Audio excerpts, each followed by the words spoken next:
Soybean কেন্দ্রিক একটা সরবরাহ ঘাটতি রয়েছে বাজারে, যেটাকে অস্বীকার করার কোনো জায়গা নেই। আল্লাহর রহমতে আল্লাহ তাআলা বরকত দিচ্ছেন।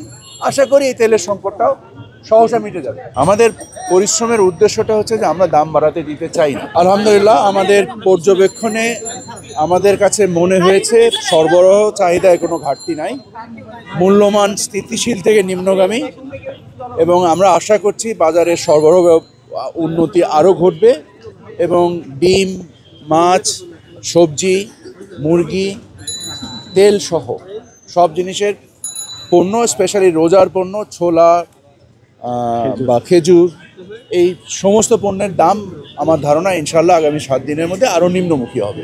আমাদের তেল বাজারে মূলত 4টা কোম্পানি সরবরাহ কার্যক্রম পরিচালিত করে: বসুন্ধরা, সিটি, মেঘনা এবং টিকে গ্রুপ। আপনারা দেখবেন যে তেলের বাজারে আমাদের এই মুহূর্তে তেলের কনজাম্পশন প্রায় 60% হচ্ছে পাম অয়েল।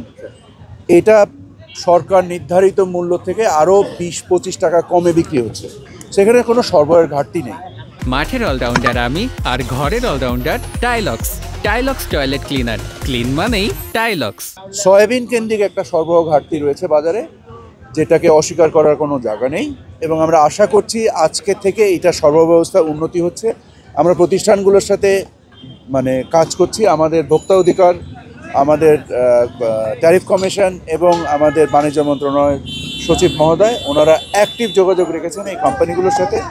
আশা করা যায় যে আজকাল থেকেই আল্লাহর রহমতে সরবরাহ ব্যবস্থায় উন্নতি ঘটবে এবং সয়াবিনের যে আপৎকালীন যে সরবরাহের যে সামান্য একটা পার্থক্য রয়েছে, বা কিছুটা পার্থক্য রয়েছে, সামান্য না, কিছুটা পার্থক্য রয়েছে, এই পার্থক্যটা ইনশাল্লাহ আগামী 2-3 দিনের মধ্যেই মিটে যাবে। আমাদের পরিশ্রমের উদ্দেশ্যটা হচ্ছে যে আমরা দাম বাড়াতে দিতে চাই না। দুঃখজনকভাবে তারপরও দাম বেড়েছে, থেকে অস্বীকার করার কোনো জায়গা নেই। আমরা আশা করি যে এই ব্যবস্থাটা, দাম যেরকম সয়াবিনের বেড়েছে, আবার 25 টাকা সরকার নির্ধারিত মূল্য থেকে কম দামে পাম অয়েল বিক্রি হচ্ছে। সো দাম বেড়েছেও, দাম কমেছেও। আমরা আশা করছি সয়াবিনের দামটাও কমে আসবে। যে দামটা এখন বাড়তি এই মুহূর্তে আছে, এটা আগামী 3-4 দিনের মধ্যে ইনশাল্লাহ কমে যাবে। এই মুহূর্তে তো চাহিদার একটা, যখনই কোনো জিনিসের চাহিদা হয় তখন একটা প্রেশারের কারণে দাম বেড়েছে। তবে কিছু ধরনের লেবুর দাম বেড়েছে, কিছু ধরনের লেবুর দাম স্থিতিশীল আছে।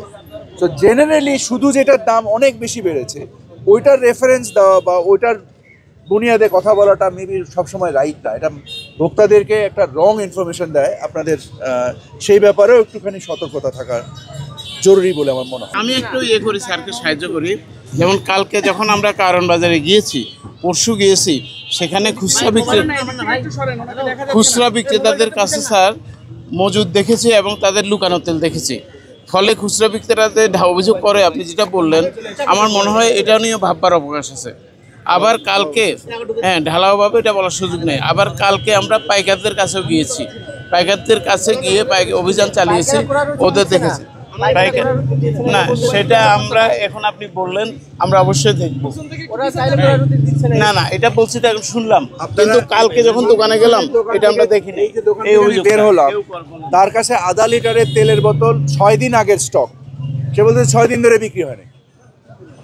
এখন যদি মনে করেন কোনো একটা পার্টিকুলার 5 লিটার পাওয়া যাচ্ছে না অথবা 2 লিটার পাওয়া যাচ্ছে না, এইটাকে নিয়ে যদি একটা জেনারেল ক্রাইসিস বিল করেন, তাহলে হয় কি, এই কারণে একটা অযাচিত পরিমাণ একটা হতাশার রূপান্তর হয়। তো আমি আপনাদের মাধ্যমে অনুরোধ করব, সরবরাহ ব্যবস্থায় যে ঘাটতিটা আছে, আশা করা যায় আজ থেকে ইনশাল্লাহ অবস্থার উন্নতি হবে।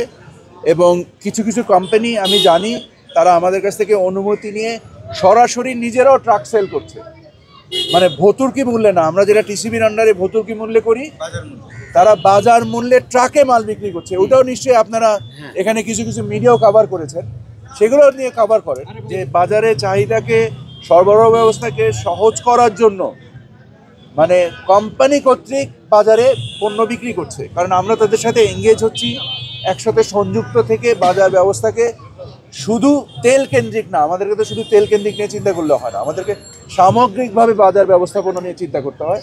এবং সকল কিছু নিয়ে চিন্তা করে আল্লাহর রহমতে আল্লাহ তাআলা বরকত দিচ্ছেন। আশা করি এই তেলের সংকটটাও সহসা মিটে যাবে।